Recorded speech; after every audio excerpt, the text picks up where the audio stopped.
Well, 8 Mile is like where I grew up, on the borderline of Detroit. It's the boundary line, I guess, almost the color line, what separates the city from the suburbs, from white from black. And, I grew up on it, and I grew up on both sides of the fence, and that's basically what the movie is about. It's about this guy who's in the same struggle, in the same predicament, keeps bouncing back and forth from place to place or whatever, and just trying to make it, and going through the whole, the whole white black thing, the whole poor thing, the whole, you got to see the story. Like there's a lot of similarities between me and this guy. There's some shit that's not exactly. Maybe Marshall would have handled this situation a little bit different, and there's some shit that, M would have did that. No, he wouldn't have did that. And there's some things that are different.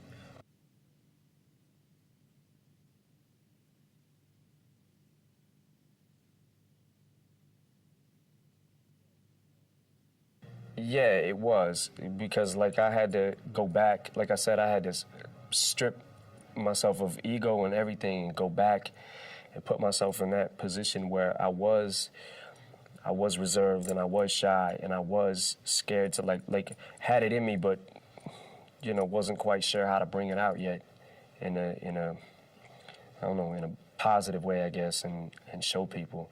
Like I really felt like I wanted people to hear me so bad, and I wanted to do my shit, but it was like, them jitters and them, I'm scared, I'm not scared, that whole struggle and everything, especially early on for me, which I love being stuff like that. Once I got a mic, I was cool, but it was that prompted me to do it and get up there and not be scared to grab that and just rock. But once I got it in my hand, that whole thing.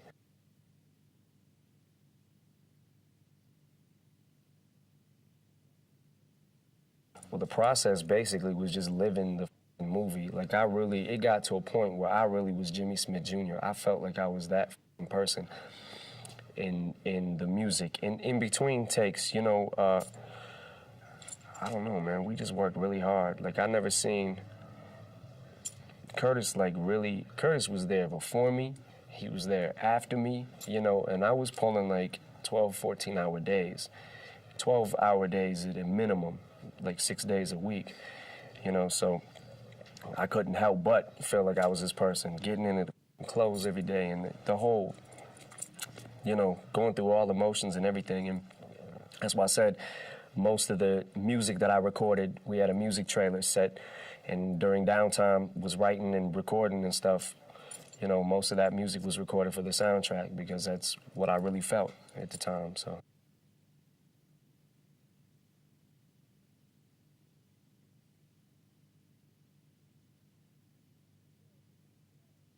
Yeah, it's a big splash. And I don't know, I feel like you can do anything, anybody can do anything they set their mind to. If you like really want to do it, it depends on how bad you want it, and I wanted to do it. And I felt like, at this stage of my life, I don't feel like there's too much that I can't do. I don't mean to sound cocky or nothing, but if I like really, really want to do it, I don't give up that easy.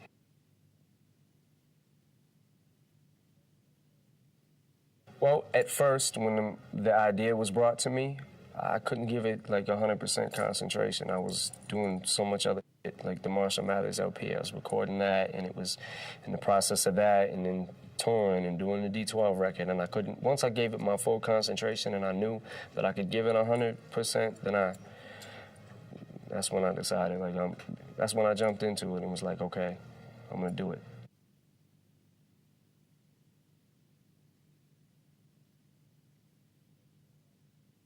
Yeah, Curtis had asked me to lose a little bit of weight and told me like what he saw Jimmy as.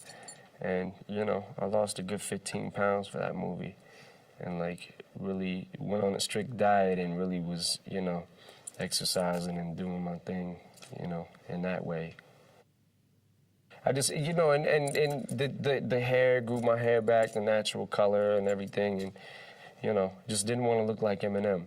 The movie takes place pre, you know, Eminem BC.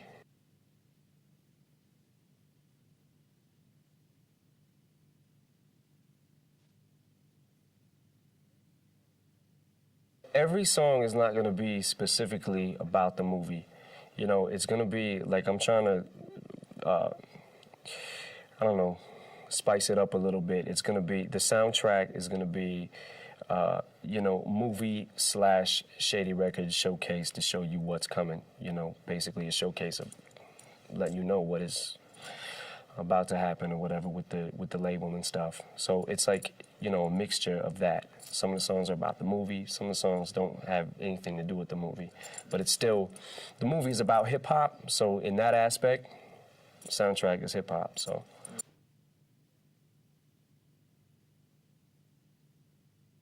Nah, it's all new music that's gonna be on the soundtrack.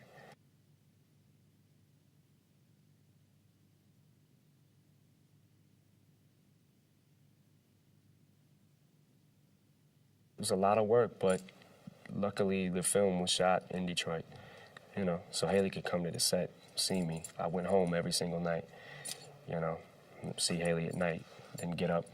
She'd come to the set a lot. She's seen a lot of scenes and stuff like that. But, you know, like I said, I stayed recording. You know, I don't ever stop recording. I'm always doing that, so.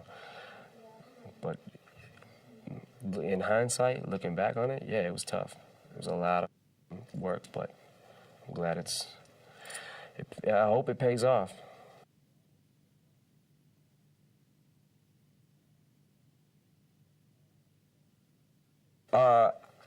I may. I don't think I'm gonna do another hip-hop movie, and I don't think I'm gonna do another movie where I'm in every scene. You know, if I do another hip-hop movie, I don't want it to be exploiting me as a rapper and just being used for that. I want to be recognized for my acting skills or whatever, if I have any. You know, so yeah, I may do it, but not that grueling of a schedule.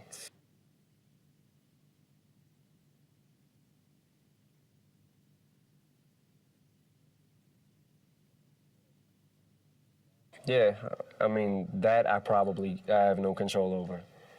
You know, people will probably, like I said, see things that him wouldn't have did that, or he would have did that, you know, certain situations, the way that they reacted to and things like that.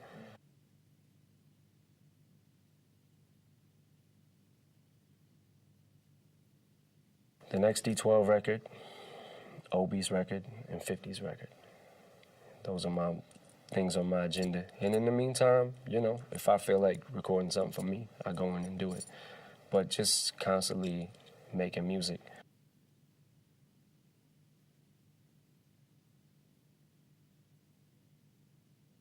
I want to be, you know, I definitely want to be looked at as a credible producer, too. That's eventually the next level, the next step for me. And also getting my business smarts up to par.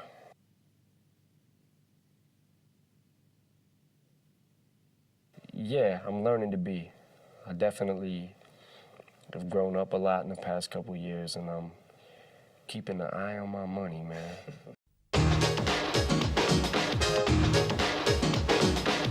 This is the Music Factory.